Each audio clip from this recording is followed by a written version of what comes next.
everybody, and welcome to a very special episode of Nerd Initiative. Today, we are talking all about The Boys because we have season 5 coming up very soon, and we are calling this segment Lauren Jump In Anytime.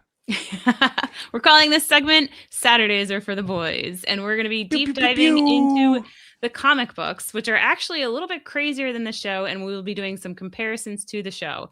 So if you want to read the comics and you don't want spoilers, this is not the place for you. If you haven't caught up to season 4 of The Boys, and this might not be the place for you either. If you have and you want to know all the differences, all the comparisons, all the crazier stuff in the comics versus the show, then this is the place for you. We're going to be dropping these episodes every Saturday leading up to April 8th when season 5 of The Boys comes back. And as a Supernatural fan, I am so freaking pumped. I know. It seems like the two main guys from Supernatural, obviously Eric Kripke coming from Supernatural, it's like it's probably a pretty easy transition for you, which I think is a great place to start here. If I didn't introduce myself already, hey everybody, Thomas here, and I don't know, I kind of want to hear about your relationship to The Boys, where you started, because I don't think it was the comics right away. And I'll just be honest, everybody, for me, it's not the comics. Like, I came into this so blind, saw this show pop up on Amazon Prime, and I was like, man, this looks crazy. This is awesome. I got to dive into it. And I was on a trip in Chicago going to Lollapalooza, and I almost didn't want to go to the festival because I just wanted to watch this show.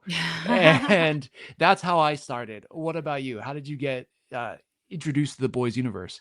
So funny enough, it came out in 2019 and my mom got really into it. And my mom was like, oh, it's a new superhero show. You got to watch it. And I was kind of like, well, it's not DC or Marvel, but actually the first 6 issues were under DC, funny enough. Oh, And obviously Dynamite did the rest. But when COVID hit a year later, it was the first show I binged during COVID. So I watched it in 2020. And then I read all nice. the comics right before season 2 came out. So I was reading the comics when they made the announcement that Jensen was going to be playing Soldier Boy. And that was, there was a lot of Supernatural crossover already, especially with Eric Kripke doing the show and Phil Segrisha as part of the show, which he worked Hmm. on Supernatural for I don't know, maybe the whole 15 years. I don't even know.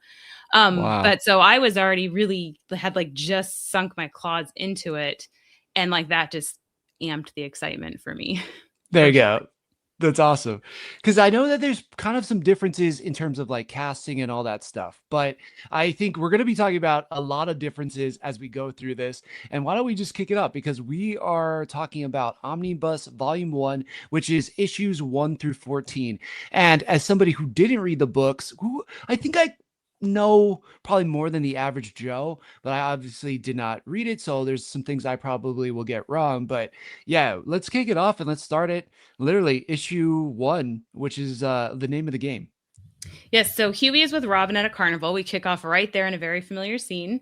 But they're Okay. over in Scotland, and A Train suddenly runs into her because he's chasing someone else. Huey is, of course, left holding her hands and can't let her hands go, holding just her hands. Butcher meets with Rayner, who is the CIA director, because the CIA funds the boys confidentially. Now, obviously, Mm. they are not big on funding them in the beginning of the boys. So they end up having sexual relations, but they really hate each other at the same time. And they're just very nasty to each other, which you see in the show, but they don't get intimate like that in the show. Um, Right. so it's very interesting. He says that he's putting the team back together, but he needs to replace Mallory because Mallory's grandkids had passed. So Mallory was a dude and was part of the boys. Dakota Bob Oh. is president already. And then Butcher goes to get Monkey, aka Kessler, that was Jeffrey Dean Morgan, to try and find a new recruit. So they're basically replacing Mallory. Hmm. There's Mallory right there. So they're Yep. replacing Mallory, and that's how they kind of end up looking for Huey. So Butcher learns about Huey because he signed a release form and didn't ask for money. There you go. So at least on that term, well, I guess in that sense, it's pretty similar to what we see in the show. The situation is different. Huey's obviously not in Scotland, and I love that the change in A Train not he's not chasing anybody in the show. I mean, he just straight up is like drugged out on Compound B, runs her over. She's a million body parts, which I think for me, as like the first time watching it, was like, holy crap, this is not your average show. It wasn't like anything Marvel was doing. It wasn't as dark as the DC universe was at this time. It wasn't even, this was still darker than that, at least gorier. Right. And yeah, I don't know. I love that change. How do you feel about it as somebody who read the books, from like A-Train chasing somebody in the comics to not chasing anybody and just still being like, I gotta go, and then dips after killing Robin? Well, it was one of the huge changes that they made from the comic to the show because in the comic, everybody knows about Compound V. So I enjoyed both of them, but I kind of like how they made Oh, it a bigger deal in the show, and it was a shock. yeah. So like somebody, shooting up Compound V that was like Temp V wasn't as big of a deal or had the same ramifications that we're seeing going into, season 5 with Butcher dying. Um Yeah. That's okay. So that's already a huge change. And one thing that I don't, at least I don't remember that, because yeah, I think it's in later in the season, maybe in episode like 2 or 3, then we start finding out that what A Train was after was the Compound V because he needed it, which we see in episode 2 for the race. And yeah, so but it's crazy. It feels like the comic gives you a lot more of the characters up front, at least for the first issue. Like we don't get Kessler, we don't get even Mallory. I think we don't get her till the end of season 1. So there's a lot that's different. How do you feel about the recruitment of Huey from the show compared to the comic? I think they're pretty similar. I think they just made Huey in the States because one, they probably wanted Jack Quaid, but they got Simon Pegg too. So Simon Pegg is actually what they drew Huey to look like. And we got to interview Derek Robertson a few years ago, and he said that Yeah. they made him go get permission from Simon Pegg before they were ready to print these. And Simon Pegg loved the idea, obviously, so much he plays Huey's dad.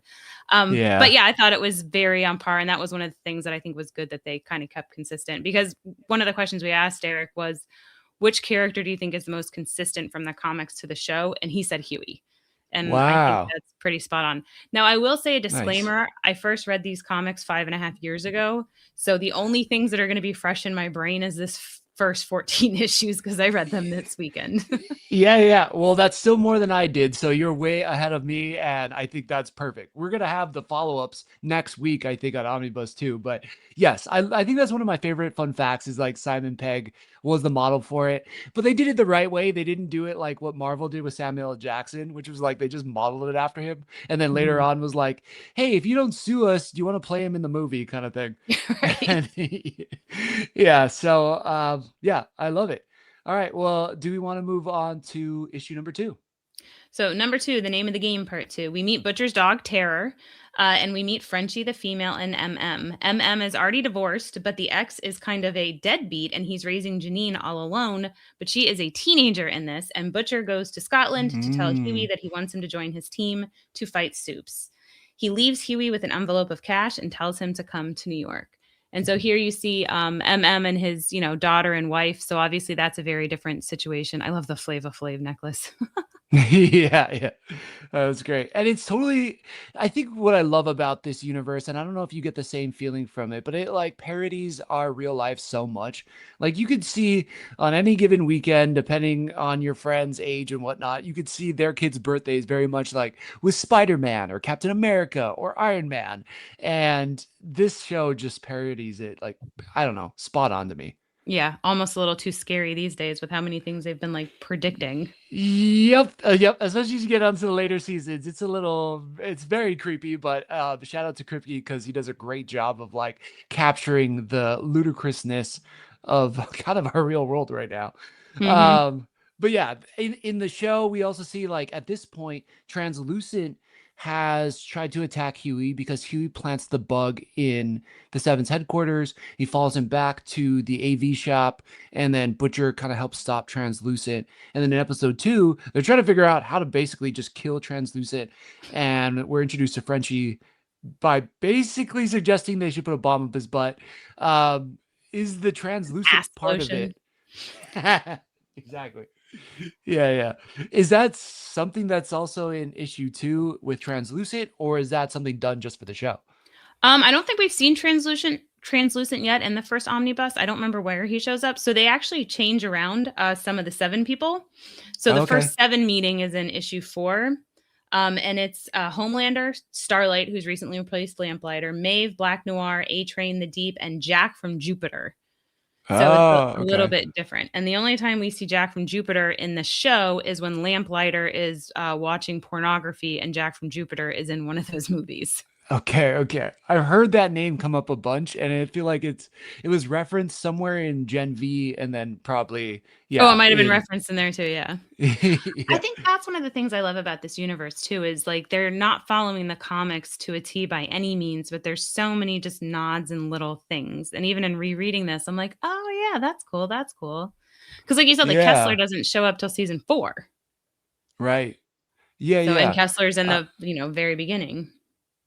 Yeah, he's in Yeah. the first I mean, issue. and also like the change with Mallory too, right? So of course we get like the iconic Anthony Starr's Homelander. I mean, I think an actor who was just born to play this role, truly. When we So talk about good. like spot on casting, right? I mean, I think of Hugh Jackman and Robert Downey Jr. as Iron Man and all that kind of stuff. But man, Anthony Starr's Homelander is just like so deranged, and you get it from the jump. So I guess my question for you is, do we see Homelander in the first couple issues, or is he also kind of in issue 4? No, he shows up. We're about to have a very familiar scene with Starlight, but it's a little Oh, bit okay, okay. different. Yeah. Okay, yeah, So please let me know. Yeah, so number 3 is called Cherry Part 1. So Homelander welcomes Annie to the Seven. Their headquarters is up in the sky rather than Vought Tower, and she tells him that she's dating Drummer Boy, which R.I.P. Boy, aka Supersonic, who she met at Capes for Christ, and she tells Homelander that him and her are waiting for marriage. She's there to replace Mhm. Lamplighter, and Homelander tells her that there's just one last test. He pulls his pants down and he says, as all the kids in the 90s said with the wrestling stuff, suck it. Enter A Train and Dang. Black Noir with their pants down as well. So they made this a little raunchier in the comics where it was all 3 of them rather than just the Deep. The Deep wasn't even there. So cut to Starlight, Whoa. and Starlight's in the bathroom puking, which we did see that in the show. And then she Mhm. sees Maeve when she comes out of the bathroom and she's gushing over Maeve, and Maeve basically tells her to F off. Huey Mhm. then makes it to New York where he can see the Twin Towers. That's actually relevant because this came out in, I think, 2005, 2006, but they show the Twin Ah. Towers in the background. So that will be relevant in the future. Bold move by NS and Yeah. Robertson. Yeah, So nothing but bold, I think, in this whole comic. But yeah, that's a area maybe you normally wouldn't touch, but no, they're and kind of they did touching not touch everything. that with a 10-foot pole in the show, not at all. Um, Yeah, so the perfect. boys all meet in their new crappy office, and Butcher explains their first task is to go after Teenage Kicks, which is a superhero group full of like younger kids.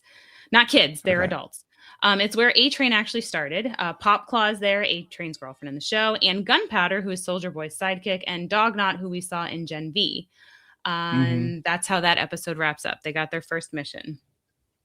Interesting. Okay, so they decide to forego that, put everything on the deep, which, yeah, that guy is just, he's so good in it. Like, I'm blanking on his name right now. Is he like he was like a Dawson's Creek guy or something like that?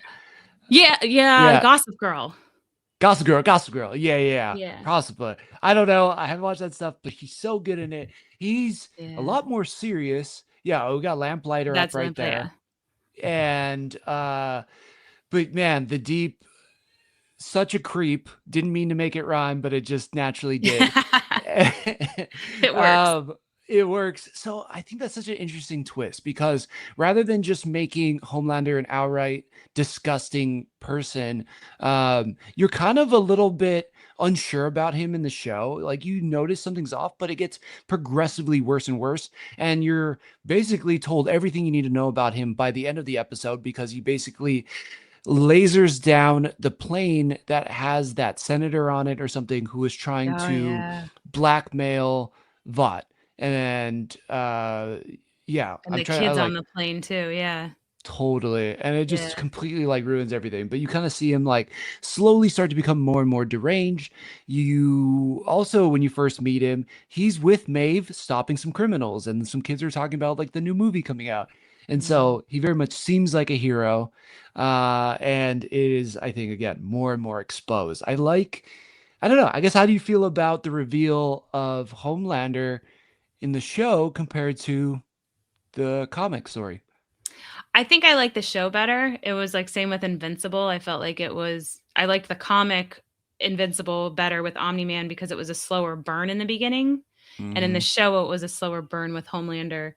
But I think the difference is they don't focus on the seven in the comics so much. They're not like their main goal, whereas in the show they are. So I felt like they Mm. needed to spread that out with Homelander. Yeah. So, but I enjoyed both, but I do think the show was done more creepy. Yeah, yeah, yeah, yeah. Okay, I can see that. I love it. I mean, I think it just kind of built to the Homelander mystique, if you will. I mean, he's just such a crazy, creepy character. But one thing we do kind of see that's similar to the comic is that Annie is having a hard time joining the seven. Like she thinks it's going to be this amazing thing. Her mom, the whole world thinks it's just like the best thing in the world to be a part of the Right. seven. And we get a big dose of reality at the same time that Annie's getting a big dose of reality. Oh, that's a And terrible way to put it. yeah, it really is. It's sad, but yeah, I Oh, don't it's know. I don't know terrible, how else yeah. to, I don't know how else to describe it. But yes, we see it through kind of Annie's eyes. Even in episode 2, she tries to tell her mom, like, hey, this terrible thing happened with the Deep. And her mom is just bragging about her being in the seven, just completely disillusioned with like, yeah, what superhero life is like. She finally gets the opportunity also to go on a patrol. And they're like, well, because of marketing, we want you to go with the Deep. And she's like, obviously, with what happened, doesn't want to go with him. Um, yeah, I don't know. I don't know how Annie is portrayed in the comics. So I guess I want to know that. But also, like, I don't know. I just found myself like just being so disgusted for Annie and feeling so bad for her right off the bat, and just like really rooting for her, but just feeling so bad. And I think that's the same thing when you juxtapose it on the other side with the boys and Huey. Mhm. So in the first omnibus, she does seem more like a victim kind of thing and just trying to do what's right. And in the second one, we'll start to get more of the Annie we've kind of gotten to know in the show. Oh, But okay. she is going through it for a while, I would say in the comic. So we don't Brutal. dive too much. Yeah, yeah. Well, I read the first issue for the second omnibus, and I was like, oh yeah, because it starts out with her. So we'll get into that one next week. But yeah, Okay. very. Okay. Okay. Perfect. Perfect. Uh, right on. Yeah. And we Right. don't even see Lamplighter. You pulled up a picture of him, played by Iceman from the X-Men I know, series. I love that. Yeah. Did he have any roles in Supernatural or anything? No, but he was in Smallville. So was his twin Smallville. brother, That's though, right. and they That's pretend like right. they're completely different people, which was really confusing the first time I watched it. I was like, "Why that? No, he's a bad guy. Why is she hugging him? Why is he Jimmy Olsen?" And then I learned Oh, it was the twins. that's so weird. That is an odd choice for casting, considering people are gonna know they're twins or see them. Right, they're Um, identical twins. I mean, come on, guys. yeah, yeah. I know. I'm forgetting which one was. It's like Sean Astin, I think. I don't know. Ashland. Ashmore, I Ashmore. don't know. Yeah. But we don't even get him, I think, in season 1. We get like a cloaked figure for Lamplighter, and we know that he's retiring. So that's what in this show like leaves the space open for Annie to join the team. And Right. it's like, yeah, okay. And we don't find out what happens to Lamplighter, like why he left the team until later. So we won't even talk about that tonight. Yep. But Yep. right. Definitely. All So right. On number 4. to what is it? Yeah, part 2. Yeah, Yes. issue number 4. Scary part 2. So the boys are spying on the teenage kicks and they are doing horrible things with each other and with some female sex workers. And they have hookers are there's no way to PG do that. We should have warned at the beginning. It's boys. Yeah. It's going to be explicit. There's no way I can candy coat this stuff. Right. This is for adults. Sorry. Sorry. Not for kids. I know. It's like every time I say something, I'm like, oh. All right. So the hookers are actually snorting temp compound V to keep up with the soups.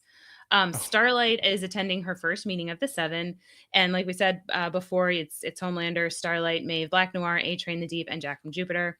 Butcher gets some temp B from Rayner, and he stabs Huey with it without his consent. He says it will make him stronger for a bit to protect himself. Only side effect is it turns your shit blue. Huey is none too pleased about this because he did not ask for his consent, and Huey considers going back to Scotland. And that is Yeah. how we end issue 4. So yeah, Compound V, Temp V is no big deal in the comics. That's so interesting because it becomes such a big deal later on. I don't remember if it's like season 2 or 3 when we first meet Soldier Boy, and they're all 3. taking, yeah, 3. And remember, it's like such a big deal that they all take temporary compound V, and it's like, are you gonna do that? You know, and they all get their powers, which I love that season. I thought that season was so cool. But interesting that they made it more of like a dirtier thing, maybe rightfully so. I don't know. What do you think about the change there? Well, I think both of them make sense. Like, but also, I mean, if you have the side effects like they're having in the show, yeah, you're killing yourself. And what for? Are you really doing it? Like, I don't feel like Butcher's doing it for the good of humanity. I feel like he's doing it to pump his own ego so he can finally go toe to toe with Homelander. Right. Um, but in the comics, it's just a matter of like, no, we need this. How else are we going to defeat these people? How else are we going to go toe to toe with them? And you got the CIA director, getting it for them. Whereas in the show, you have Maeve like sneaking it out Right. to give to Butcher, or Annie sneaking it out, and them coming up with all these ways to get it out of the lab. Yeah, yeah. Huh. I know. I that is like a side, even though now I know the difference, that is like a thing for me as somebody who didn't read the comics that would want to go back and read how that feels. Because I think there's like a certain part to me that I like that it is getting snuck out and that they feel guilty about it. And they're like, if we take this, we're no better than them. There's like almost that moral dilemma, but in the comics, Yeah. yeah, it makes sense why they would have to do it too, because they want to survive. For the longest time in the show, I'm like, there's just no way. There's no way they're going to be able to beat, especially Homelander, without some type of advantage. And we also see how bad it is for you to take the temporary compound V because we see it with A Train in this show. Like he's already jonesing, and we especially see it with what happens with him and Popclaw. Yeah. Oh gosh, her poor landlord. Yeah, definitely. Oh, yeah, that part's pretty crazy. But I like it. I think for me that's almost like a point for the comics because I feel like that is, even though it may not change the overall story, that motivation for me I feel like changes a lot with the characters. Yeah, I think it adds depth. And while I do think the comics have depth to them and they have heart to them, it's not anywhere near on the same page as the show. I feel like one of the big differences between the comic and the show is a lot of people will say Gen V and the boys will have a scene that's just utterly disgusting or overly violent and they don't understand why. But I feel like they always make it make sense. Like the sauna scene, like that's God from Supernatural. I'm never going to recover from that scene. But Yeah, yeah. they made it make sense with the pink eye and it was harder for him to see, and then Frenchie got like a leg up on Splinter. And Right. they did a similar thing in Gen V with the guy, oh god, what did they call him? Black Hole, I think is what he was called. Oh, He had the the the like with the TARDIS with an butthole ass. thing. Yes. Yeah, yeah. But they Yes. made it make sense. Whereas I feel like in the comic, there's some very violent scenes. There's some like horrible sex scenes, and they're not always necessary to get the point across, other than just showing the depravity of what some of these soups have become. Got it. Okay. Because it makes me wonder for you on this. Because in episode 3, we see that, Translucent is still caught and he's finally going to be let out. They determine or are able to put the bomb up his butthole. He's able to kind of escape and he walks past Huey. And Huey decides at this moment that he's going to explode him. Super gory, blood everywhere. This is the moment that Huey takes agency, but he's officially in the boys in a sense because he's a murderer now. Is this similar in the comics, or is there a different point where Huey is like he's hit the point of no return? Where there is a similar scene in that we're coming up on, Okay. and actually, we're coming up on it real soon, and it kind of combines two scenes we've seen in the show. Okay. Perfect. So Yeah. so we can go, issue 5 is Cherry Part 3. Annie and Huey meet on a park bench and they have a moment. They're just random strangers who met. As Huey smiles and walks away, Annie flies away, but he does not see her do this. After Mm, spying on the teenage kicks, they send them pictures and they listen in on them arguing as they realize these pictures are a threat. The boys listen in laughing as Huey does show up. He decided to come back. Of course, meeting Annie had something to do with that. mhm. So the teenage kicks decide to that shout out, that's the name of one of their characters, is going to get kicked out. He's going to take the hit because the boys are basically saying, hey, we're going to make all this public, all these pictures we got, if you don't kick somebody out. So they kick Okay. this poor kid out because he was gay. Homelander immediately knows it was Butcher that caused all this. The teenage kicks get a letter telling them that it was Butcher and the boys, so they show up to threaten the boys, and Butcher laughs. Okay. Okay. Yeah. Okay. A very big turn. We also see in the comics like Homelander is maybe a little smarter. Like I think in season one, Yeah, he's he's clever. conniving. He is clever, but he gets a lot more clever, in my opinion, later on in the seasons, especially as we see towards the end once he kills Stillwell. But like before Stillwell, like that was the point where we're like, I guess you realize he's more clever than he is. At first, you just think he's evil, at least in my perspective, and then but it seems like in the comics, like he's kind of tapped into all these different heroes, even beyond the seven. That's I don't know. Yeah, I guess it makes him a little bit more overarching and threatening in a sense. I don't know. What's your take on it? Yeah, I feel like he's more straight up evil and a leader in the comics, whereas in the show, I feel like throughout season one is a pivotal change for him because he's realizing these people he thought loved him were afraid of him. Like I Mm, think when Stillwell told him that she was scared of him, it broke his heart. Because he even said at one point, I prefer to be loved, but if I can't be loved, then I'll be feared. yeah, which is So such a good line. I know it really is, and It's I so mean perfect. brutally honest too. Yeah, yeah, yeah. Oh man. Okay. Well, yeah, that's crazy. At this moment, so they're now threatening the boys. What moment there do they come and attack the boys in the comic, or does this go on to, I Yes, guess, issue 7?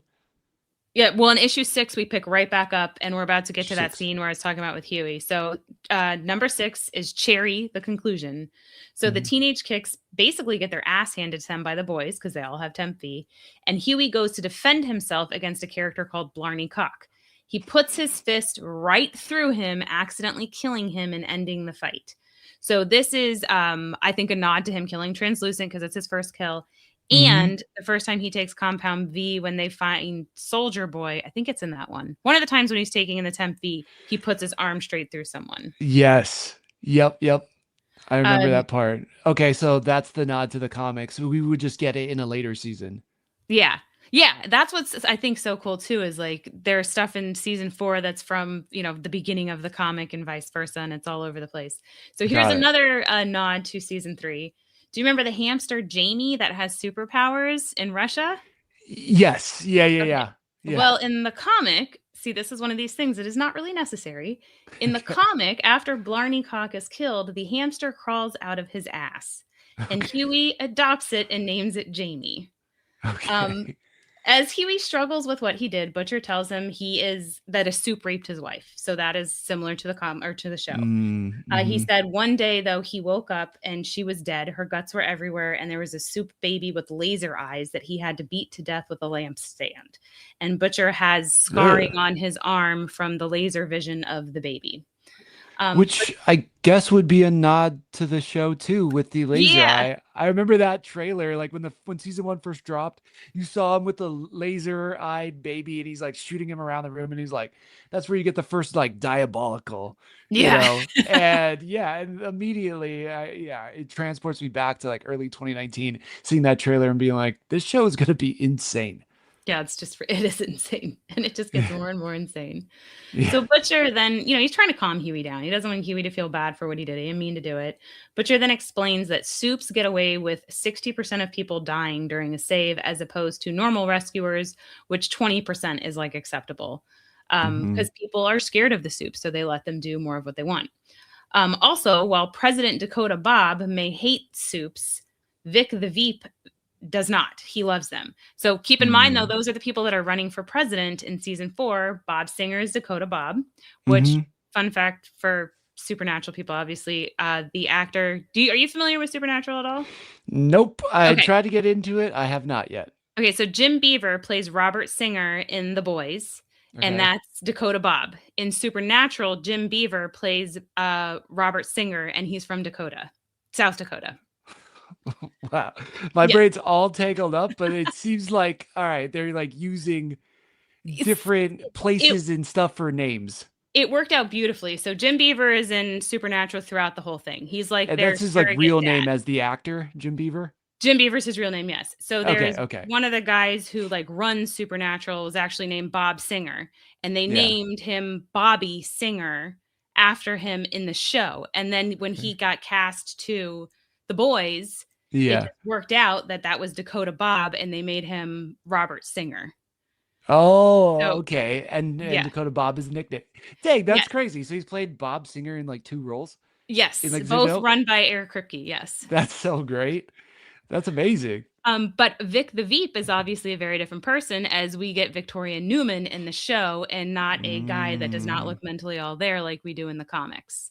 got it. Got it. So we're seeing already they kind of gender swap some things and the characters are pretty much intact. It's just Mhm. that there's, I don't know. I guess as somebody who hasn't read the comics, I still think it works. I love Victoria Newman. I think she's a fantastic character, especially what they do with her later on. I think my favorite with her is how they tie her in with Marie in Gen Yeah. V.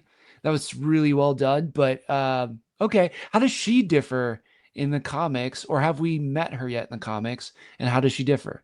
Marie No, or Victoria Newman. Victoria Newman is Vic the Veep. So she's the Victor. dude Oh, that's right. in the Yeah, yeah, comic. yeah. Got it. We'll get more into him later on, but he is the vice president already. Obviously, she never makes it to vice president because of what Butcher did to her. Hmm. Which I thought that was cool that you have them running for president and vice president, whereas they already are at the beginning of the comic. But Mm, she's very intelligent in the show, and he is not very intelligent in the comic. got it. Got it. So she is Okay. actually a big, I would say, a big change. Okay. Gotcha. Well, she was a great change. I really liked her character in the show. I thought she had cool powers. And there's also, you're like, is she going to be as evil as Homelander? But I don't know. I guess knowing how she ends, or I guess how she dies, like you root for her more. But then obviously Butcher kind of screws that up. I feel like she did everything she could to protect herself and her daughter. I never really Right. faulted her for some of the things she did. Right. I think she just erred on the evil side out of just, yeah, protecting her and her daughter. I Yeah. do. True. I would agree with you on that. Absolutely. All right. So let's see. So issue 7, and I love it because I'm seeing Tech Knight, which, yeah, I think that was another character that they threw into Gen V, but not in the early season of The Boys. Right. He shows up in Gen V and then he dies in season 4 of The Boys. Yeah, that's right. At his like sex dungeon Yes. super oligarch party where they're all like creeps and just terrible people. Yes. So he's actually a parody of Batman in the comics, hence Tech Knight. Hmm. So we start this with Tech Knight tells his therapist that he can't stop fucking things. He's a founding member of Payback, which is the group Soldier Boy's in the comics, and he's Hmm. got a sidekick named Ladio. The therapist walks out, and while he's out, Tech Knight does some stuff to the guy's coffee. So the therapist tells him to leave and don't come back. Okay. Frenchie and the female are all in a fight. They're doing their fighting stuff. Doesn't even know their real names, which is very interesting. Like, so Frenchie and Kamiko, who we know as Kamiko, she's Yeah. only called like the female. And so they don't really have much Interesting. personality. They just like fight and they'll play like games. And MM's like, yeah, I don't even know what their real names are. So again, we flesh them out more personality wise and whatnot in the show, which I love because yeah, she's really just an attack dog in this completely. Oh, interesting. Okay. Yeah, Uh, I love how they tie her into the show because we see that it's basically a ploy by Vought to use her as a weapon to justify Soup's getting into the military to attack and like fight Soup terrorists. And like turns out like there ends up being like a real Soup terrorist and then they send Homelander or whatever. But like man, Kimiko and Frenchie are like some of my favorite characters in this show, and I really like what they did in the last season with them. But like her not being able to speak and us kind of getting just flashbacks to what her life was like, that's pretty crazy. You don't know a lot about them, at least in the first volume of the comic. if I remember correctly, I don't think they dive deep into them. But again, it's been 5.5 years. I binged these comics pretty fast, so we will find out as we go. So you guys Yeah. will find out with us if you haven't read them. Yeah, or yeah, drop it in the comments or yeah, on wherever social media if you kind of remember this stuff. But Man, that's so crazy. Yeah, because I love, again, yeah, I just love Kimiko, and we see later on that Black Noir goes after them, and she's kind of the one that ends up like saving them, and she Yeah, almost dies in that moment. Yeah, I don't yeah. know. Hmm. All right. So yeah, in this issue, Butcher. That's Butcher and Huey's couple name, Butchie. Right, right. I like it. Butcher Yeah. takes Huey to Vinny's Comics. So Butcher heads to the back of the comic shop to meet the legend. So the comics are all a facade to show the public what the Supes did. So the legend knows Mm, the truth about the Supes, and he is asking for a favor from Butcher. He claims that someone threw his sister's grandson off of a roof 6 months ago, and the cops aren't doing anything. The first Ladio is the one who he says did it, and that is Tech Knight's original sidekick. Butcher takes yeah. the comic and the file, and off they go. So in the show, we see Vought News is the way they spin things, and in the comic books are the way they spin things. And of course, this is the legend Paul Reiser Interesting. in the show. I love Paul Reiser, and I love him in the Yeah. show. Very Yeah. different character in the comics. Oh, really? Yeah, a fantastic actor. Been around in so many amazing things, but he was like a surprise for me, like Simon Pegg was a surprise. Not going into be like, what the heck? He's just playing Huey's dad, not knowing that he was the inspiration for the actual Huey in the comics. But yeah, this is great. And also, I don't think we do we I don't think we get him in season one either. I think he's like a No, season three 3. thing. Yeah, when Yeah, they're looking yeah. for Soldier Boy. So That's Soldier Boy's right. staying with him. He's got that gorgeous robe on with the with the older ladies. Oh yeah, yeah, yeah. Man, that's crazy. All right, so yeah, there's a tie in there with Tech Knight and him, and he's kind of brought to the story a lot sooner. It looks like, yeah, in issue 8. Yeah. So issue 8, not much happens. Let's get some part 2. Tech Knight's butler quits after being assaulted by him. Huey and Butcher investigate the death of the legend's great nephew, and they end up at Tech Knight's place because of it. Mm. And similar to the show, if I don't know if you remember, but the butler quit because he was sick of cleaning cum out of everything. Actually, he killed the guy. He quit in this. In the show, he killed him. Right, yeah. And was the Yeah, I safe think word that's was it. Zendaya. Oh my God, so terrible. Yeah, wait, what was it to say? What did he say again? The safe word was Zendaya, because it was, Yeah. Huey was like a Spider-Man parody, Oh, yeah. and he wanted It's to do right, it's right. something to where his web The shooters whole come out. was, Yeah. yeah. Oh god, yeah, the whole thing. What a like. It's pretty close from what it sounds like in the comics, but the specificity of like the holes of it all was just like they really played into it in the show, and yeah, it's pretty disturbing. Well, what's interesting too is in the comics, Tech Knight is not a soup, just like Batman. He just has Right, money and builds toys. He has a Tech Knight cave and all of that. But in Gen V, we see that he is a soup and he has like heightened senses because he right. walks into the room with that one woman and he's like, I can tell you're ovulating. It's like, well, that's a weird superpower. But then the wanting to have sex with everything, not everybody, everything in the comic and the show, it's a brain tumor.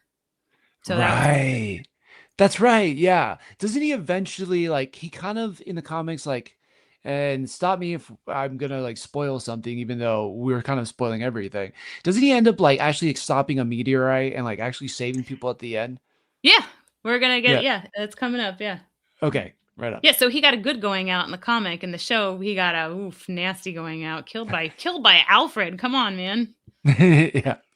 Yeah, so number 9 gets some part 3. At the Tech Knight cave, he kicks them out and is shocked that they know his true identity. At first, he lies about his former sidekick swinging. Tech Knight is human, I mentioned, no compound V. After the female takes him out of his suit, he's now powerless. And he explains that he had a threesome years ago with his first Ladio, aka swinging, and Talon, who is basically Catwoman. So they're Mm. nowhere closer to solving this murder of the legend's great nephew. So this was a very interesting kind of story that goes on for quite a few issues about like finding out who killed this kid and who it was like an 18-year-old kid like and who threw him off a building. I don't Hmm. really know what exactly they were getting at the overall arching story. I think maybe it was just they didn't know how long the comic was going to go on and how big it was going to be and they were just having a story. Maybe I Yeah. just don't remember and it will flesh out more It to in the me, future, but yeah, it kind of seems like they were trying to nod the Watchmen. Like the Watchmen starts with the comedian getting tossed out of the window, and then it kind of spins all the different oh. characters. I don't know. Maybe that's what they I were mean, hinting this at. is all Batman, so that would make sense. And this was right after they left DC, and they're now at Dynamite, I Huh? believe. I think it was There you just the go. first 6 were DC. Yeah, maybe that was it. Like they were just trying to nod to one of the greatest comics ever written in, and like they're like, maybe we could do it our own way. So I don't know if that's what it was, but it does kind of seem, at least in the comics, like a pretty big departure from the overall narrative here, right? Which is Yeah. like, if superheroes were real, would they actually be the good heroes that we read about? Like, would they, does absolute power corrupt? Absolutely. And whenever I hear the boys, that's immediately what I think about. It's I like, think that Boys is the most accurate. I do. Yeah, I just opened the comic. It is issues 1 to 6 are DC and 7 to 14 are Dynamite. yeah, So there I you wonder go. if that's why they did lay it was like, "Oh, you guys didn't wanna keep us over there." I don't know what went on behind the scenes, but that would be interesting. That would be, yeah. I mean, it's a pretty legendary. I feel, I mean, of course, The Watchmen is legendary, but that whole idea of like starting out with, one of the heroes was killed. We're trying to figure out why the hero was killed. And along the way, you find out really what these heroes are like as people, and also like how they are all messed up in their own ways. Mhm. Yeah. Yeah. I don't All know. right, so let's get more into who killed this poor kid. So number 10, Okay. get some conclusion. So they find Swinging. He confesses to killing the great nephew, but claims it was an accident. Turns out this guy was actually a homophobe, but Vought had had him advertised as a friend of that community to get more fans. Butcher tells Swinging that he's going to feed him information moving forward as he unscrews a screw from his jetpack. We learn Legend doesn't actually have a sister, so no clue why he cared about this 18-year-old kid that was thrown off the building. He got thrown off or fell off because he actually told Swinging that he had feelings for him. And then he reacted very not cool, very uncomfortable. And that's how Mm. the poor kid ended up going off the building. So the news reveals Swinging died on a mission because of his jetpack. Tech Knight then saves the world as he fucks a meteor heading for Earth and he dies a hero. That's how he goes out. Yeah. Yeah. The And we learn he had a brain tumor. Right. What a massive change in Tech Knight. It's weird also to, I think in some ways, like sideline Tech Knight, you know what I mean? Like they now push him like way far out. I feel like the story of coming out and like how it's spun though is done through Maeve. And Yeah. I can't remember if it's season 1 now or if it's like season 2, but we find out, or I guess like we know that Maeve is, I think she's bi, right? Yeah, But she's bi. then they tried to, at least Vought tries to spin it as like she's gay, she's queer, and we're like, Yeah. she's our queer Brave icon. Maeve. Yeah, yeah, and they blow it up at the theme park, and it's totally, not what she wanted. It wasn't, it was something very private to her, and like, of course, Vought They uses it as marketed a it. marketing opportunity, totally. So Yeah. I feel like maybe that's how this story from the comics was kind of weaved into the show. I don't know. What are your thoughts on that one? That could have been. It's still kind of early on because some of the stuff that they're doing, I'm like, well, this does seem a little homophobic, like just in the writing. But it's also like 2005. Not that that was okay, but I feel like we've learned things since then of like, oh, that's not cool. But Right. what I love about what they do portray in this is so one of the parts when they're investigating it, Butcher and Huey go into a gay bar, and Huey is a little uncomfortable. Butcher's not Mm, uncomfortable at all. He's totally fine, totally cool, and he even like makes fun of Huey for seeming uncomfortable. He's like, "What is wrong with you? Like, who cares?" And then right. Huey's kind of like, "Oh, that's true. Why do I care?" And then Huey's telling MM about it, and MM's like, "Well, yeah, Butcher only doesn't like people who are like bad people. It's as simple as Mm, that." So I do like that kind of, made Huey kind of perceive it a little differently. Like, okay, Butcher's not interesting. actually because Butcher comes across as a bad guy, even in this show. He But he's, does. Yeah, he's not a bad guy. He just does bad things and makes terrible decisions, but he's kind for of like an sure. anti-hero. He totally, like, he's always come across as like the Punisher to me, and Punisher is doing the wrong things for the right reasons. Yes, And yeah. yeah, and I like it. I think that's the thing I'm noticing too as we're talking about it. It's like there's a little bit different onus on who they put the put things on, I guess, compared to the comics. Like for a lot of what Huey does, he ultimately makes the decision in the show. He's not innocent by any means, but it is a lot of pressure from Butcher. And so, but it seems like in the comics, it's a lot of Huey coming to realize, like, wait, my reality or the way I look at things is wrong. I got to start changing things. And because, and Butcher brings it out of him. Hmm. So, yeah, I don't know. It shouldn't be controversial, but I think it probably was a little bit at the time. Maybe the comics came out, but yeah, I love that they're even bringing this up, the fact of like acceptance and how does that acceptance work in a world where like heroes clearly exist and they're like the worst people out there. So do you, yeah, the stupidity of not accepting people being gay or queer, is that really important when soups have uh, all the power in the world? They can do whatever they want. They just be terrible people and they have Yeah. no recourse. Or looking at you, reality, right now. But I'm just saying, like it is it is interesting how the comic goes about it. Well, and they do a great job of calling out the hypocrisy too that, we see in real life as well. Like all of the soups, and like when we get to Hero Gasm, you see a lot of that. Like all of the soups are definitely bisexual, but of course they're not publicly bisexual. And they will make fun Right. of people who are queer, even though Mhm. they themselves are, but they don't view it like that because they're only doing it at Hero Gasm or they're only doing it to get off. It's like, okay.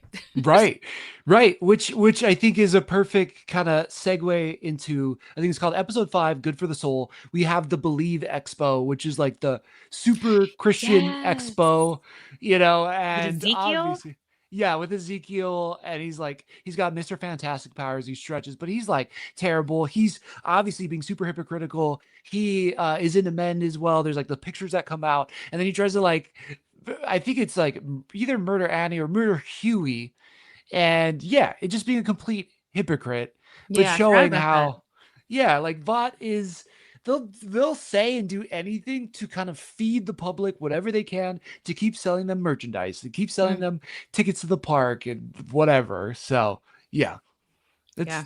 it's crazy. All right, so we're about to meet another character that is quite hilarious. So the boys are actually off to Russia now in issue 11, Glorious 5-Year Plan, Part 1. So Monkey, that's Jeffrey Dean Morgan, who's Kessler, picks Mm. them up and assures Butcher that the CIA had nothing to do with tipping off the teenage kicks. We meet Nina. I don't know if you remember Nina. Here's She's the Nina. one that kind of recruited Frenchie. Yes. Yes. Yep. So this is Nina, but in the comic, she's like teeny tiny and she's a huge fan of vibrators. So she's on a plane Okay. and I she's don't using Yeah, I don't it's remember relevant, that I from the show. promise. Okay, yeah. So the boys meet up with Voss, aka Love Sausage. Oh, I should have grabbed, well, I probably shouldn't have grabbed a picture of him. So he was a Russian superhero in the group Glorious 5-Year Plan. The reason they are there is a couple soups recently had their heads explode. Turns out there was an unstable boosted kind of compound V that could do this, but Mm. they never figured out how it actually worked and they're experimenting on it. So Voss is going to sneak them into the morgue to investigate this body whose head exploded and hopefully be able to replicate the serum or do something to find out how they can kill some soups. So they take a sample of the dead body with the exploding head. Meanwhile, Nina meets up with some dude from America, and you'll never guess who the dude from America is. You might actually guess it. It's Stillwell, but it is not Madeline Stillwell. It is a dude. I thought I had Okay. Stillwell. Is it the Oh, because Sitwell in the comics is a dude, right? So here it is. Yeah, so yeah. in the comics, Stillwell's a guy. In the show, obviously, it's Elizabeth Shue who kills it. Yeah, she's so So good. she's the one meeting with Nina, or he's the one meeting with Nina, and then the Russian mob sends the boys and Voss a pizza with someone's face on it, and that's how that issue ends. Oh, whose face is it? I, I think I don't even remember. I don't think it's relevant. Yeah, that don't matter. Okay. It's Got just the person. it. But Got it. so this is obviously very similar to the Soldier Boy storyline. They're going to Russia to try to Yeah, figure out and find this thing to kill soups. right. Only they Yeah. find Soldier Boy, and this one they find an exploding head recipe. Interesting. Which I then feel like they wrap up into Newman's story. Yeah. Victoria Newman's story, right? Like, Yeah. yeah, because I loved that season. I think it was like season 2 ending where everybody in the press room's head is just like popping. Yes. Yeah, and Rayner was the first one to go. Right. Like one thing I want to give this show credit for, which I wonder if you feel the same. It's like it's the thing I get from Game of Thrones, where, I never really know who's safe and who's not safe. And I think that it's kind of a testament to the show. Not to say that the writing is exactly the same, because it's definitely not. But it's like, yeah, there's been so many characters, whether it's Stillwell or Victoria Newman or whatever, and you're like, they're great. They're like finally going to do the right thing. And then they just get murdered out of nowhere, or seemingly out of Yeah. nowhere for me. Do you get that same feeling in the comic? Yeah, I don't think anybody's safe in the comic either. But I don't think we've gotten it early on yet. I don't feel like I was shocked by any deaths in the first omnibus, but I do think as it progresses, there are. Okay. But I will say Madeline, I think, was a perfect example of how shocking a death can be in the boys, because I thought that she was safe. Right. Yeah. I agree. As I was kind of like preparing for this, I was going and like going through a bunch of episodes too.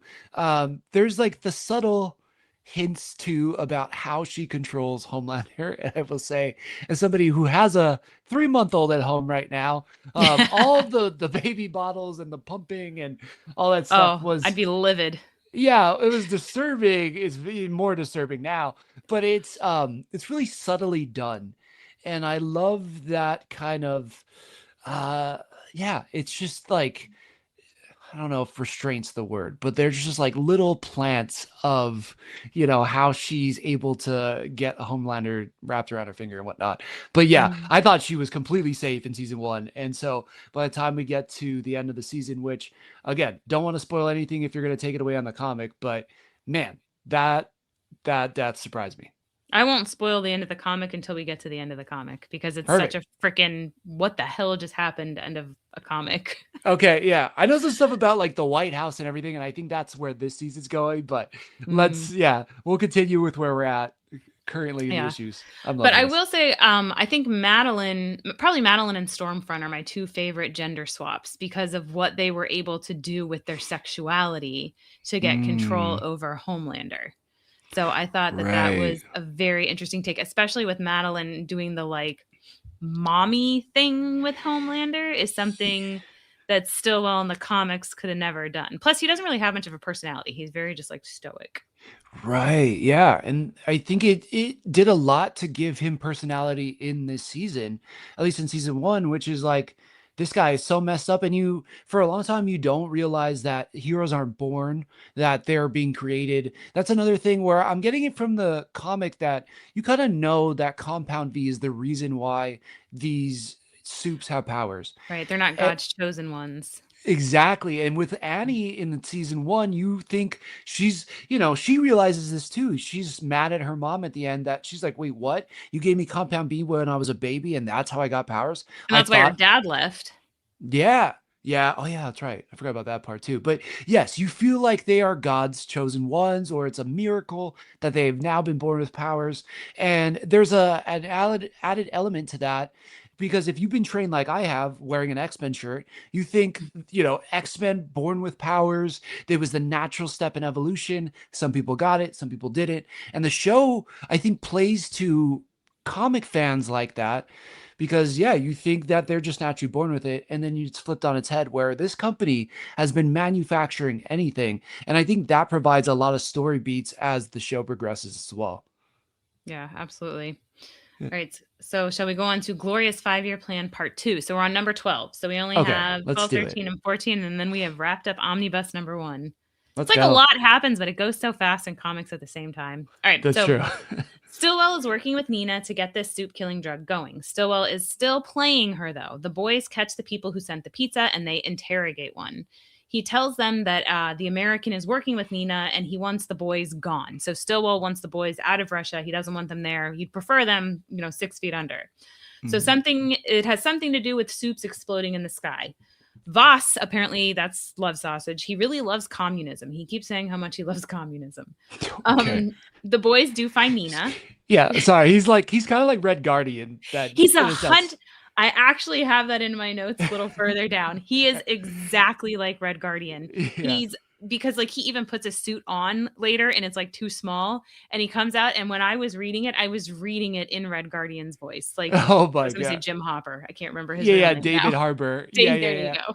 Yeah, yeah. Yes, 100%. And I got to assume that this is based off of Red Guardian and the way that Tech Knight was based off of Batman. Yeah, good point. Okay, so but yeah, so the boys find Nina. She leads them to like basically like a warehouse or like shipping containers full of a ton of soups, dressed in their soup costumes, and they're all bored and waiting. There's about 150 of them, and Butcher says some of them even look familiar. Hmm. All right, so we can Okay. go. Yeah, number Did they 13. Oh, go did ahead. they I'm like wondering, the whole story with Kimiko and her being like captured and all that stuff. I wonder if they're trying to play off that storyline in the show or No, not. these all Yeah. these soups look like not happy to be there, but like they're waiting to be like famous, and they want their big shot, and like they don't look like they're there Oh. against their will at all. Uh, Oh, okay, okay. Got it. Huh. Interesting. so here you can see what's going to show here. You can see them just kind of like chilling, playing cards, kind of waiting. Yeah, they're Got all it. They're fine. they're like ready to like be inducted into the seven and like try out and all that. Yeah, they want their claim to fame. They're, why are we still waiting here? We want to go do stuff. So, Okay. yeah. Got it. Got it. Right on. All right. Perfect. All right. On to All part right. three, I think. So part 3, number 13. So Billy figures out who Stillwell is, and he learns and he learned that the V has become more stable. So he knows that Stillwell's from Vought. He's the Vought guy. And the compound V that was exploding heads is now more stable, and they're able to basically control and even detonate with a remote these this compound V. So it's almost like Suicide Squad with the chips in their head where they can detonate it. Oh yeah. Yeah. But it's done Totally. something with their DNA in their brain or something that they're able, they did like Cisco kind of science in the comic to explain it, even though it's not real. Yeah, yeah. Um, Which, yeah, I will say that's different than the show already because like the whole show, I feel like the boys plus the government are trying to find ways up on the soups. They're always trying to find ways to like control them. And this, like, they actually have a literal dynamite Kill stick that can switch. go, yeah, a Yeah. kill switch. So that, yeah, I don't know. I feel like that's a big change. Yeah. So as Billy's continuing to tell the other boys in Voss about this, he suddenly passes out. Nina's boys tried to kill them. Voss is able to save the day, though, but Billy, MM, Frenchie, and the female all passed out. They're all eating the same thing, but fortunately, Voss and Huey took shots of Russian vodka, and that saved them, and they didn't pass out. Okay, okay. So that's when Voss puts on his super costume, and so you know how in the show he has his penis becomes really long and he chokes like more than once, poor guy. Yeah, So yeah. that does not happen in the comic. So I will say that is one thing I think that goes to an extreme in the show that doesn't in the comic. In the Okay. comic, he's just really strong, but he is very endowed, and you can see that in his superhero costume. But Okay. it's not part of his superhero abilities. Oh, it's not? No, not in the comic. If Oh. anything, it can actually be a detriment because at one point they're running through a strip club and he becomes aroused and he says that his biggest what does he say? His like biggest struggle or biggest like basically kryptonite is a huge erection. Yeah. Okay. Okay. So, But he's not. But his name is Love Sausage still in the comics, right? yes. And but it's not a power. Wow. Okay. No. I think That's it was probably just like his friends, see him in the locker room and they're like, "Holy crap." yeah. Love I mean, it's Sausage. like the dude Good for from you, what is dude. it? Night of the Seven Kingdoms. Good lord. Yeah, Lord Arlen. Man. Yeah. Yeah. Him. It was. There was really four horses in that pack. Um.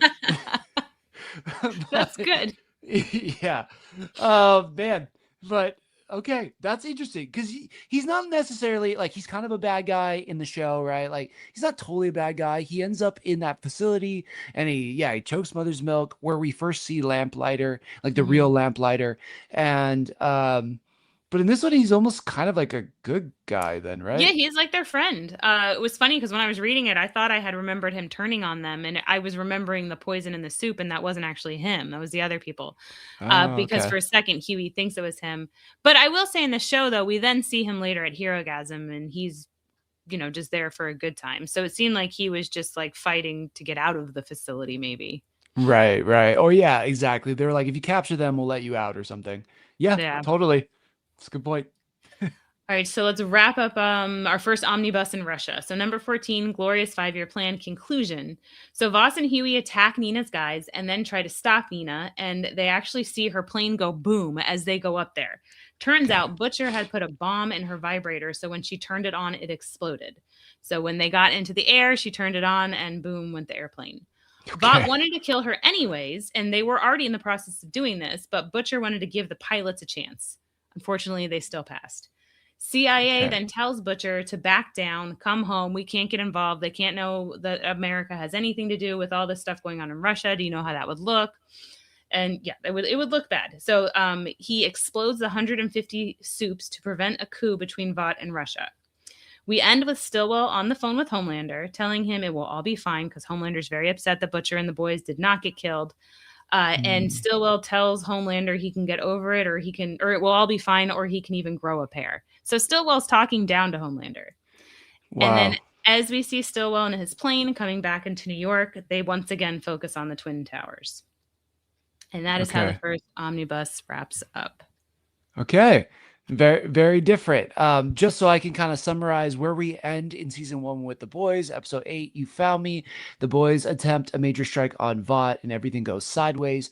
Homelander reveals Becca is still alive and that she has had his child. Homelander murders Stillwell, as we've mentioned before, and leaves Butcher devastated. He tries to blow up a bomb to kill him and Homelander, but he wakes up outside, and the season ends with Butcher forced to confront his truth with his whole mission that was built on a lie because Becca is still alive. And Becca is definitely not alive, and neither is Ryan in the comics. Wow. Okay. So that's a big departure there in terms of like the motivation of Butcher. Yeah. Well, I mean, yeah, he still wants because his wife passed. But I think Ryan again adds an extra element and more depth to not only Butcher but Homelander as well. Because like one of my favorite scenes, as much as I love Soldier Boy, was when Mm. Butcher and Homelander had a moment where they were going to fight Soldier Boy together to protect Ryan. They were like, "Oh," Right. and it was the first time you saw them on the same side of anything. So I thought that was cool, and That was it's cool. fun to see Homelander as almost a good parent at times. Is kind of weird. Well, yeah, and I think that's what's amazing about this show and these characters is like again, it seems so crazy, maybe in a lot of ways to compare this to Game of Thrones, but there's always this shade of gray. I love this aspect. You know, Eddie, I think great writing to me is like you understand this person's evil and despicable, but you kind of understand where they're coming from. And very much with the boys, you do kind of understand with Homelander a little bit. Like he grew up in this lab and nobody loved him and he was in this containment cell. One of like the creepiest scenes I think I don't know. I'm not a horror movie fan, so I don't know if you like scary movies, but is when he goes back to the facility where he was like quote Oh unquote gosh, raised, with Fudgy and the he whale. yeah, and he's like just messing with everybody downstairs, and he puts the guy in the incinerator or like in the room, and yeah, you're like if he grew up like that, I would probably be a little messed up too, Yeah, and and you but can't he's really still feel terrible. bad for those people either. It's like, I I do, mean, but yeah. as a human being, you look and you cringe and you're like, "Oh my god, this is terrible." But then you're like, "Oh my god, they did this to a child?" To a child, yeah, yeah, exactly. And this show has done that amazing well. It's kind of a way that I think they've also allowed us to still kind of humanize Homelander because I think without Ryan, he is just a despicable, evil, terrible version of Superman. Yeah. And yeah, so I think that's probably a good addition. Although there is a time where one thing I do love about comics though is sometimes it is that black and white. Sometimes there is just like that guy's a bad guy, he's evil, he's Right. always been evil, he'll continue to be evil, and this guy's the good guy. And there's something nice and comforting about that for me. So I don't know. I think both truly are satisfying in their own ways. Yeah. No, yeah, I like my villains with a little bit of like, "Oh, I see why they did that." Like, Yeah, I yeah. like that. But yeah, I definitely love what they've done with the show and the spins they've done from the comics. I think I know a lot of people, are like, "Oh, I'm not, but you're not going to please everybody." And some people are like, "I don't know, they do too much and they go too far and da da da." Nothing's for Mhm. everybody, but I've loved every season. Yeah. Likewise, I've really liked it. I think Gen V might be one of my favorite shows, which is, of course, we wouldn't even get Gen V if The Boys wasn't successful. But yeah, this show is just, oh man, the contemporary commentary. This is just one of my favorites too. Yeah. Yeah, a lot of people slept on Gen V, which I highly recommend not doing, especially right now because they're really starting to weave those shows together. And Hmm. next week when we do the second omnibus, one of the storylines is what they based Gen V on. So we'll get to meet Godolkin and the G-Men. The G-Men, that's what it is. Yeah, Yeah, yeah, yeah. Just like the terrible version, like the most horrible version of the X-Men ever. basically, Okay, yes. okay. Yeah. Well, right on. Well, I loved doing this with you. Thank you. I feel like I've learned so much already in the difference. Thank you for breaking that down. Hopefully everybody at home too. Hopefully you guys enjoyed this as well. Let us know what you think. Drop in the comments. Make sure to follow us on social media. With our handles are here. We're gonna be at Nerd Initiative as well. Check out all the breakdowns as we're going through this and as we prepare for season 5, which I know we are very, very excited about it. But so many of us in Nerd Initiative, I think, are super excited about this show too. Yeah, please, yeah, and anything else I forgot, please. No, that's about it. I just want to credit everything. All comic images are from Dynamite Entertainment. All real images are from The Boys TV or Gen V, courtesy of Prime Video. Copyright Amazon Studios. And of course, The Boys is based on the comic The Boys, written by Garth Ennis and Derek Robertson. And fun fact, issues 13 and 14 actually had some art done by Peter Schneidenberg as well, which if you're a fan of like Hornsby and Halo or Ghost Machine over at Image Comics, we have an Yeah. interview with him about his wholesome Hornsby and Halo comic. And I did not realize he also did The Boys, or I 100% would have had questions, but I absolutely love the range of art from those both fantastic comics, just incredibly, incredibly different. That's so So awesome. yeah. So that's what we got. And yeah, come back next week for Omnibus number 2. All right, everybody. Yeah, we'll be doing Omnibus number 2. I'm so excited. I want to read this, but I won't because I like loved learning all of this from you. And we'll see you next week, everybody. Cheers. All right. Bye.